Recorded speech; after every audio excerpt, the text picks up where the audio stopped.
Hello and welcome to Spectrum News at 2. I am Frank Cizadit, coming to you live from the beautiful hills of Ibiakoran. Let's take a look at the headlines. Federal government announces dates for Christmas and New Year holidays. Plus, January 6th committee releases final report, says Trump should be barred from office. We will bring you details of these stories and more in a moment.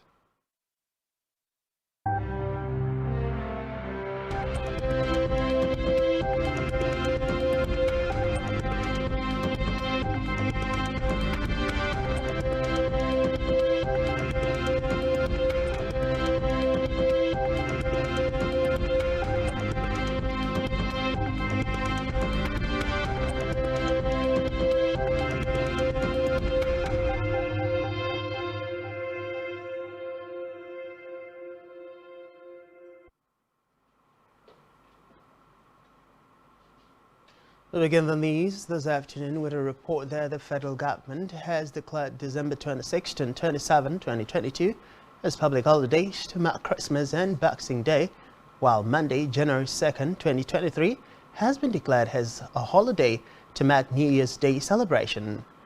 The Minister of Interior, Ravi Wesela, made the announcement in a statement by the ministry's permanent secretary, Dr. Shoaib Balgore, urging Christians and Nigerians to make the best use of the festive period to pray for the total eradication of insecurity troubling the country.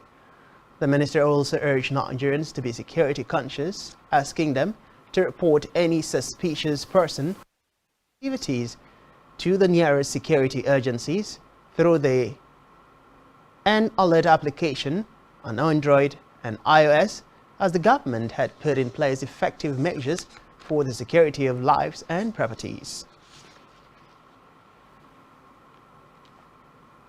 Meanwhile, the federal government has announced that the implementation of the national minimum wage was critical to national development. This is disclosed by the Minister of Labour and Employment, Dr. Chris Ngiga, at a public enlightenment and sensitization workshop for field officers monitoring the implementation of the national minimum wage in Abuja, which was organized by the National Salaries, Incomes and Wages Commission.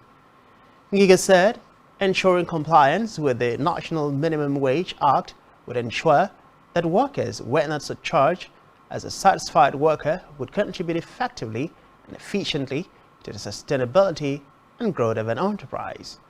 Speaking further, he said the workshop was critical to implementing the mandate of the ministry and the NSIWC.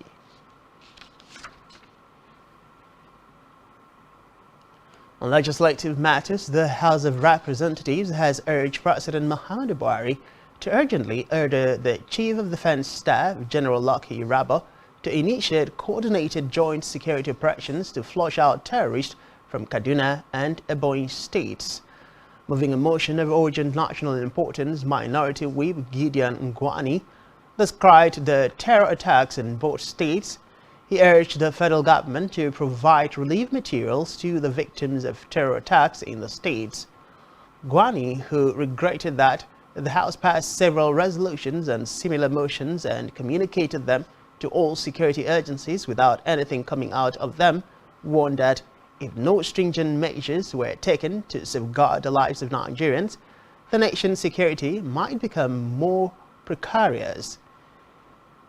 The House urged the Chief of Army Staff, the Inspector General of Police, and the Commandant of the Nigerian Security and Civil Defense Corps to set up a joint patrol team to comb farmlands and forests in Ebonyi State to flush out terrorists hiding in them.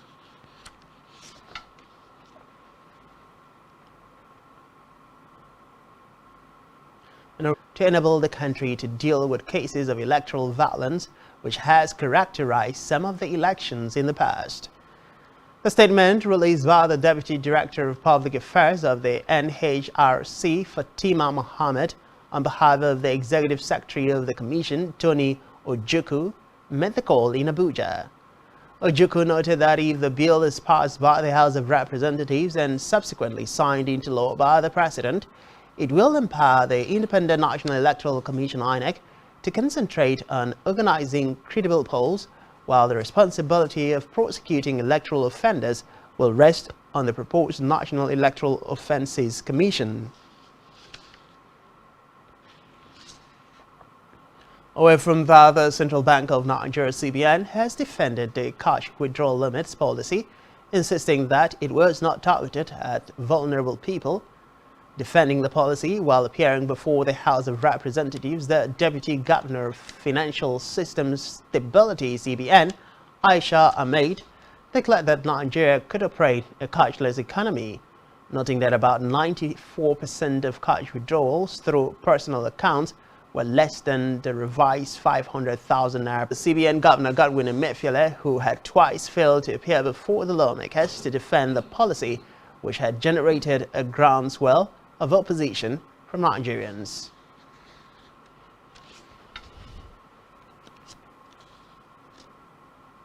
Meanwhile, the Standard Organization of Nigeria, SAN, has celebrated 50 years of existence. The body used the opportunity to interact with Anambra manufacturers and consumers while restating its commitment to quality and standards. Speaking during the ceremony in Nnewi, Anambra State, the Director General and Chief Executive Officer, SAN Farouk Salim, stated the need for everyone to understand the importance of quality and standards in products and services.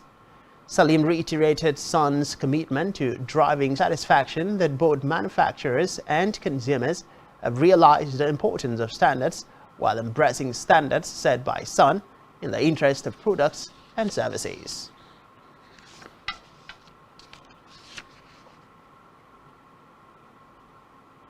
In the meantime, Capital Luxury, the leading brand that provides luxury products and services, has been honored as the Luxury Company of the Year at the 2022 annual Top 10 Magazine Awards held at the prestigious Sheraton Hotel in Lagos.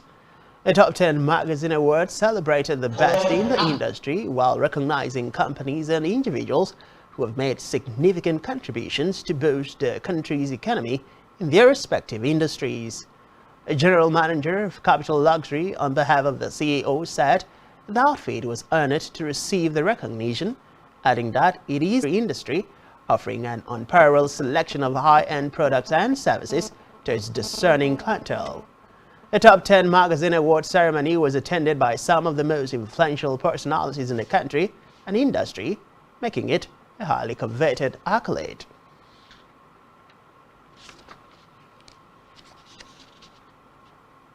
And back here, Kwara State Governor Udom Emmanuel says steps are being taken to resolve the lingering crisis of confidence between a group of People's Democratic Party (PDP) governors and the national leadership of the party. Governor Emmanuel stated this while speaking with journalists shortly after a meeting with the governor of Benue State, Dr. Samuel Otum, who is a member of the G5, aggrieved PDP governors in Uyo. Governor Emmanuel, who is also the chairman of the PDP Presidential Campaign Council, said the lingering crisis in the PDP was of deep concern to stakeholders of the party. The governor noted that the meeting with his Benue State counterpart was part of efforts aimed at finding an amicable solution to the crisis. Governor Emmanuel expressed hope that ongoing reconciliatory, what he called the arrogance of the party leadership. Governor Otum said the aggrieved governors were still open to reconciliation and peaceful resolution of the crisis if their demands were met.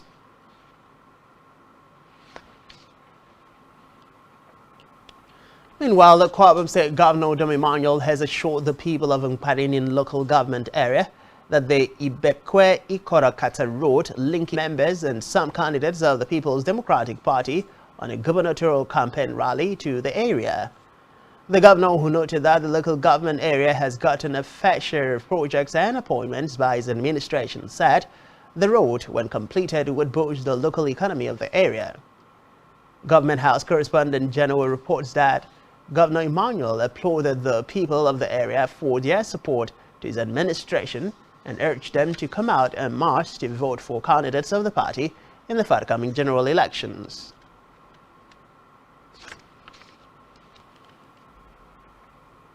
In another development, Kwara have been urged to follow safety measures, especially while traveling, as they celebrate the Yuletide. Speaking on Spectrum Television's breakfast show, drivers to drive within the approved speed limit to ensure safe travels. Her correspondent completes this report. The weeks leading to the Christmas and New Year celebrations are usually packed with lots of activities for the festivities, leading to lots of human and vehicular movements. Most times, the festivity rush exposes people to accidents and criminal activities like getting robbed or being kidnapped. With this, it has become a norm for security agencies to deploy more personnel to protect citizens, as well as dish out security advisory. The Public Enlightenment Officer and PRO, Federal Road Safety Corps, Kwara State, Paul James, who spoke on Spectrum Television's breakfast show, advised citizens on precautionary measures during the season. It's also important that while you're traveling, please let your family members know where. For that reason, don't sit back and allow the driver have his way, do whatever that he likes. We advise that when you are seated in a vehicle, please, where you observe the driver is being reckless, it's your duty and responsibility to also call that driver to order. Yes, you need to caution the driver because your safety is at stake.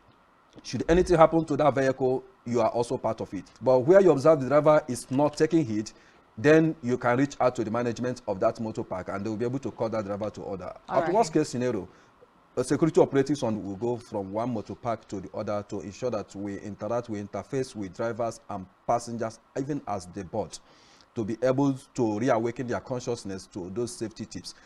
We do this also at churches. We do it in schools, though schools are vacated now, but in churches, marketplaces, in fact, all public areas, we carry out sensitization programs. All is geared towards reawakening people's conscience to the issue of safety. Just like other security agencies, the Federal Road Safety Corps has deployed over 30,000 personnel across the country to keep the roads safe.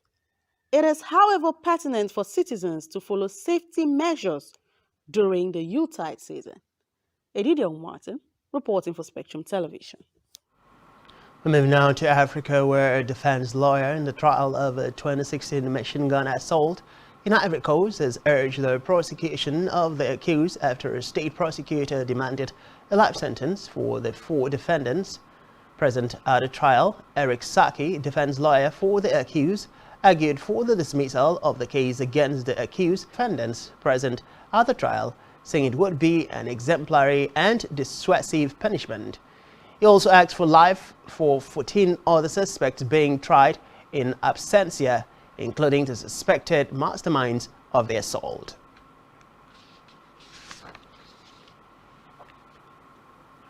Still in Africa, the Ivorian Defense Minister says progress made to secure the 46 Ivorian soldiers detained in Mali since July is in the progress of being resolved.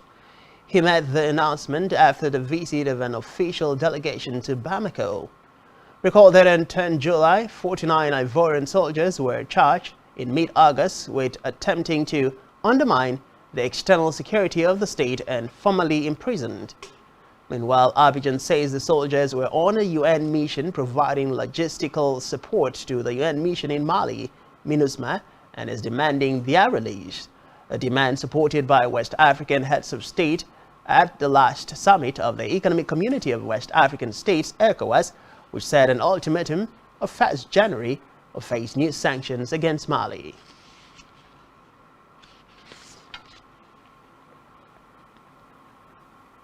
And still to come in the news, CAF president says Super Eagles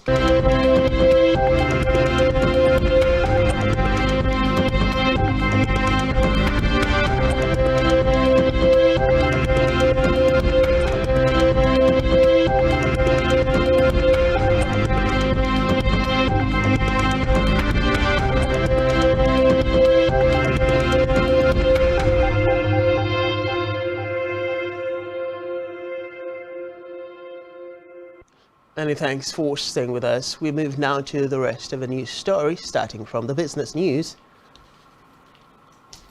On the foreign scene, India's health ministers advised the public to precautions against COVID-19, including getting vaccinated and wearing masks, as the country remains in alert for potential new variants that could emerge from the wave of infections sweeping neighboring China. Health Minister Mansukh Mandavia told Parliament that India would begin randomly testing 2% of international travelers arriving at the country's airports after it asked regional authorities to send positive samples to the laboratories monitoring for new COVID strains. Meanwhile, states have been told to make people aware of the need to wear masks, use hand sanitizers, maintain respiratory hygiene and social distancing, and as well receive vaccines or booster shots.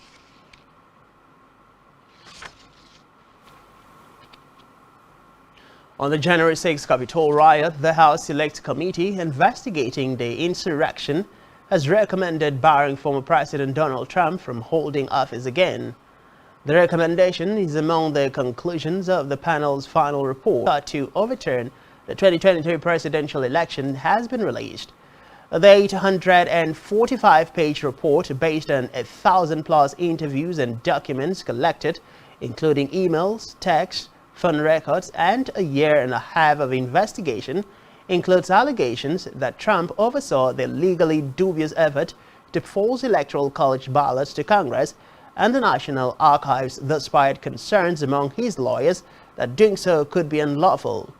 Meanwhile, Committee Chairman Benin Thompson, a Mississippi Democrat, has expressed confidence that the work of the committee will help provide a roadmap to justice and that the agencies and institutions responsible for ensuring justice under the law will use the information provided to aid in their work.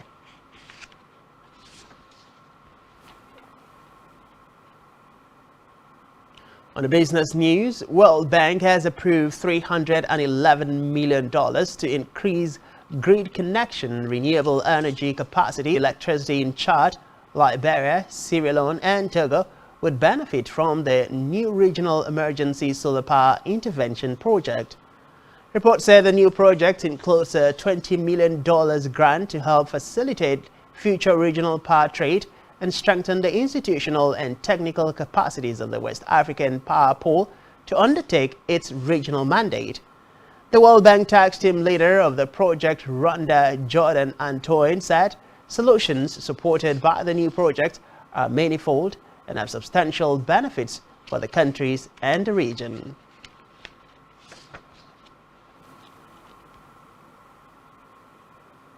In health, manufacturers have paid 403.2 billion naira tax to the federal government in the last 1 year, despite the current economic crisis. The data from the company income tax reports published by the National Bureau of Statistics showed a significant spike in the tax remitted by manufacturing firms between October 2021 and 2022. Reports say in terms of sectoral contributions, the top 3 largest shares within the period in the review were manufacturing, information and communication, and financial and insurance.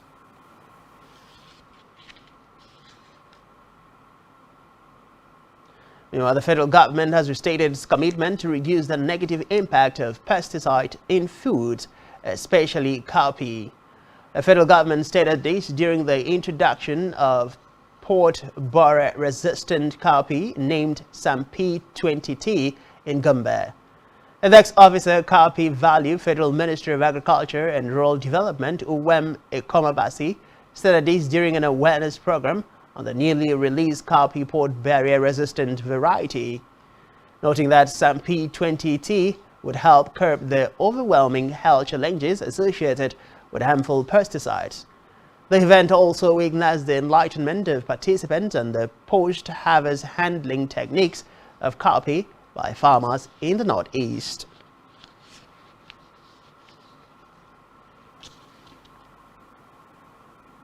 In sports, FIFA investigating how celebrity chef Salt Bae gained undue access to the pitch after the World Cup final, where he enthusiastically posed for photos with surprise Argentina players, including a bemused and irritated Lionel Messi.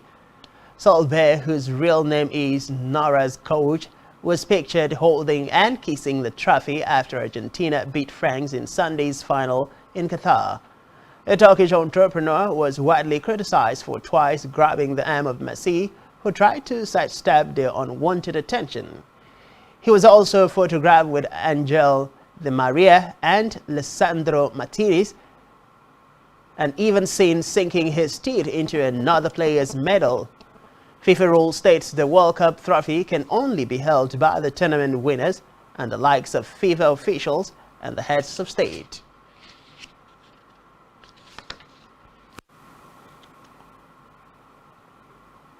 Still in sports, CAF President Patrice Motsepe, the Super Eagles have the potential to win the World Cup.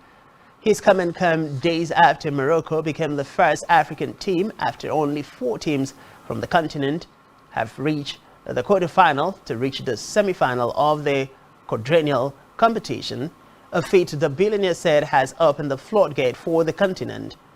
Despite not qualifying for the recently concluded edition in Qatar, the Confederation of African Football president is optimistic the 3-time African champions can win the title. Recall that Nigeria have qualified for the World Cup 6 times out of the global football showpiece.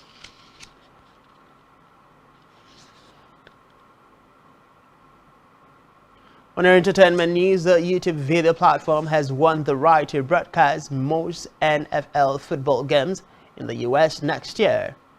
It announced that a major win by the Google subsidiary underscores the growing role of streaming in sports. Google will pay around $2 billion a year over 7 years. US media reported for the right to broadcast Sunday games on its subscription YouTube TV service available only in the United States. Reports say YouTube TV subscribers who now pay $64.99 a month for a viewing package will have to pay an audit fee as yet undermined to view the games, or they can view them on an a la carte basis on its YouTube Primetime Channels platform.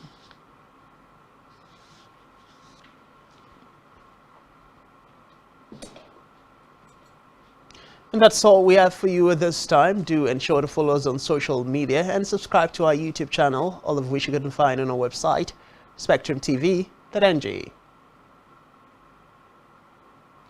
You've been watching Spectrum TV News at 2. I am Francis Edit. Many thanks for watching and have a great day.